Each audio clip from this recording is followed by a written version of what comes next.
கோதையின் பாமாலை 21ஆம் பாசுரம். முந்தைய பாட்டில் இப்பொழுதே எம்மை நீராட்டு என்று வேண்டிக் கொண்டபடியே நப்பிண்ணையும் ஆண்டாள் கோஷ்டியுடன் சேர்ந்தாள். அவள் தலைமையில் கண்ணனை எழுப்பும் பாசுரம் இது.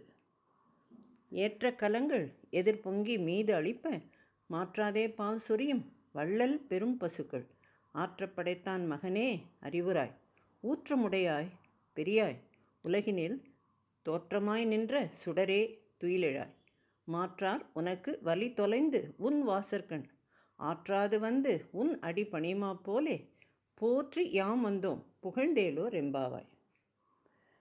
ஒவ்வொரு பசுவையும் கறக்க வேண்டும் என்று நினைத்து பெரும் குடங்களை பசுவின் மடிக்கு அருகில் கொண்டு போனவுடனே பாலை சொருகின்றனவாம் அப்பசுக்கள். குடங்கள் நிறைந்து வழிய ஆரம்பிக்கின்றன. ஒரு பசுவின் இடத்தில் எத்தனை குடங்களை வைத்தாலும் நிறைகிறது. இப்படியே 10 லட்சம் பசுக்களாம். அனைத்தும் பால் கறக்கிற இளம் பெரும் பசுக்கள்.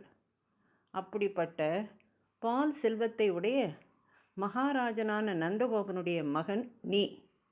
உன்னையே தொழ வந்தோம் நாங்கள்.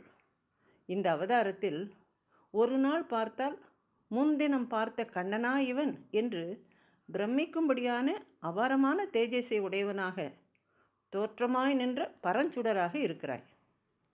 ஊற்றமுடையாய் பெரியாய் உலகினில் தோற்றமாய் நின்ற சுடரே துயிலெழாய் என்று கூறி எழுப்புகிறார்கள்.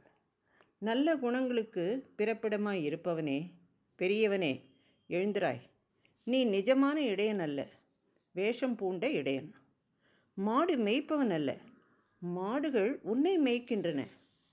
உனக்கும் உன் அடியார்களுக்கும் விரோதிகளாக இருக்கிறவர்கள் பலவித துன்பங்களை செய்ய ஆரம்பித்து உன் பராக்கிரமங்களை கண்டு பயந்து எப்படி உன் வாசற்படியில் வந்து வீழ்ந்தார்களோ அப்படி நாங்கள் உன் வாசலில் வந்து கிடக்கிறோம்.